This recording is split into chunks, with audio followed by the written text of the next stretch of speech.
Hello guys, ayan guys, ang haba ng Diwali nito. 7 days ba yun, sabi ng asawa ko. Mahaba ang kanilang arawan sa ganyan, Diwali. Huwag mo nang mag-comment kasi mag-post pa ko sa YouTube at naghahang yung cellphone ko guys, kaya kailangan ko i-post muna siya. Pero paunti ng mga ano na. Hanggang ngayon, Diwali pa. Kaya happy Diwali everyone sa mga taga-India. Fountain. Excited si Inday.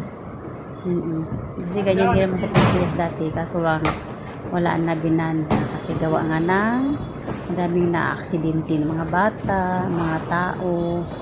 Ayan, mga naputulan ng kamay, dahil lasing. Ayan guys. So dito, wala naman akong naririnig ngayon na ewan ko lang sa iba kasi village kasi ito sa kanila din. Pero ibang village sa mahabang bahay. God bless and thank you for watching, sharing my YouTube and comment.